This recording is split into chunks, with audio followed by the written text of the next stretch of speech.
If the price on a used SUV listing looks too low for what you're getting, your instinct to click on this was right. Dealers and private sellers count on buyers missing 7 specific warning signs, and most of them aren't hidden in the engine bay. They're sitting right in the paperwork or the listing photos in plain sight, waiting for someone in a hurry. The first one shows up before you even see the vehicle in person, a title branded clean that isn't actually clean everywhere. The National Motor Vehicle Title Information System, the federal database that tracks title history across state lines, exists precisely because sellers exploit a loophole. A car gets flooded or wrecked in one state. The insurer marks it salvage, and then it gets re-registered in a state with looser rules. The new title comes back clean, technically legal, practically deceptive. Carfax and AutoCheck reports catch some of this, but not all of it, and that gap is exactly where a lot of dirt-cheap SUVs live.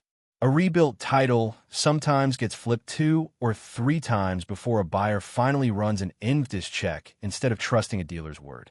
By then, the water damage in the wiring harness has already started causing electrical gremlins nobody can quite explain.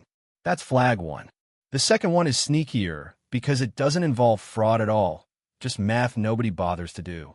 A SUV priced thousands below market value on a listing site often isn't a deal. It's bait. Dealers use these listings to generate calls, and the moment you show up, the vehicle either just sold or the price climbs once fees get added.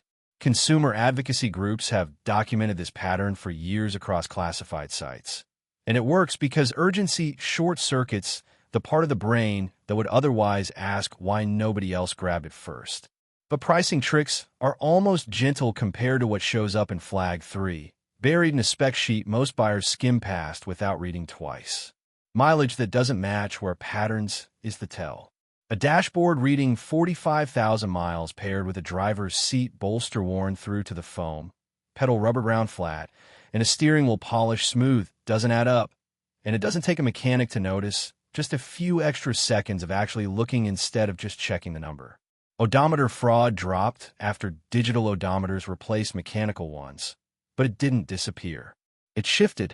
Now it happens through swapped instrument clusters and reprogrammed modules, and the NHTSA estimates it still costs American buyers hundreds of millions of dollars a year combined. 3 flags down. The next one hides in something buyers actually trust the most: a mechanic's own inspection sticker. A fresh inspection sticker feels like reassurance. It shouldn't, not automatically, and that's flag 4. State inspections check a narrow list of safety items: brakes, lights, tires, sometimes emissions, and nothing about long-term mechanical health. A shop can pass a vehicle the same week its transmission starts slipping under load, because slipping under load isn't on the checklist.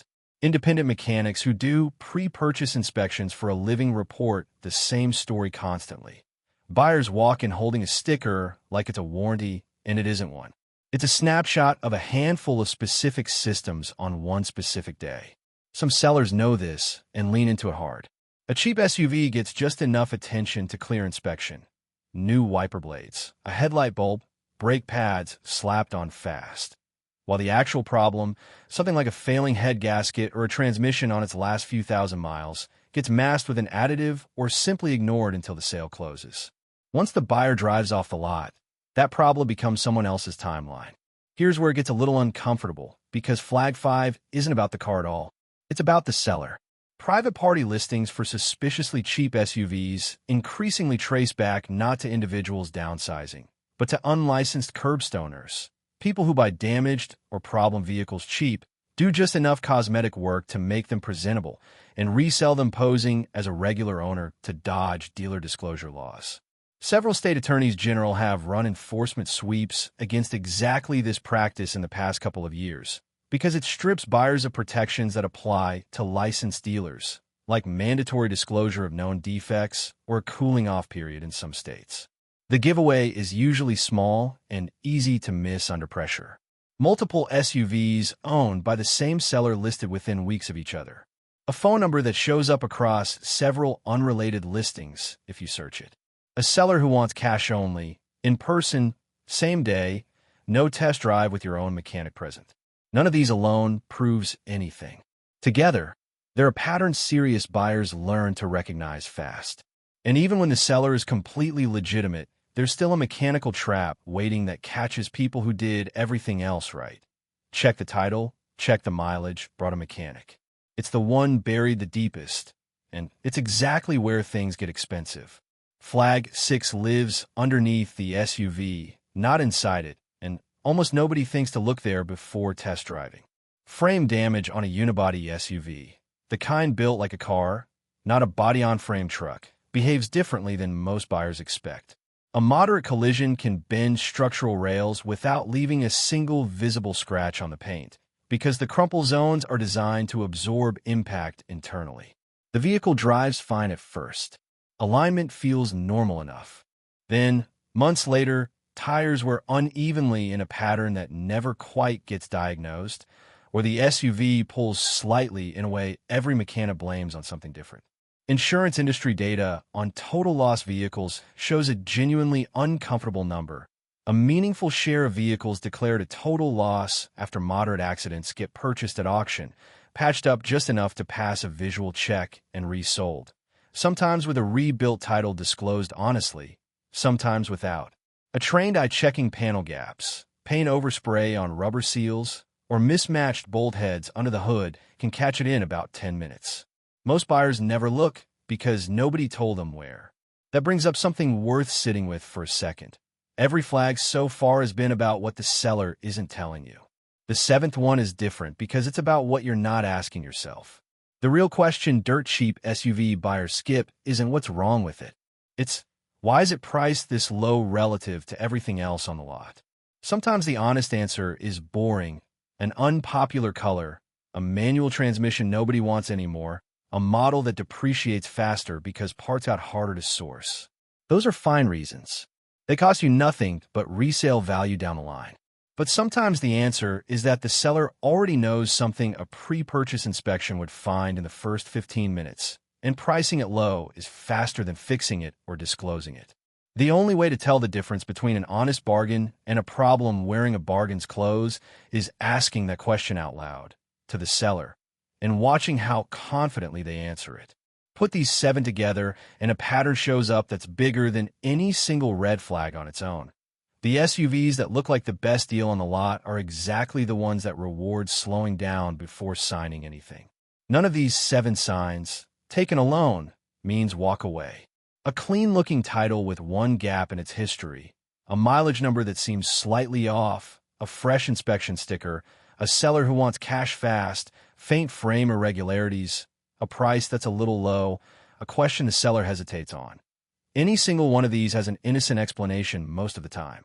That's exactly why they're easy to miss. Nobody sees one yellow flag and calls it a pattern.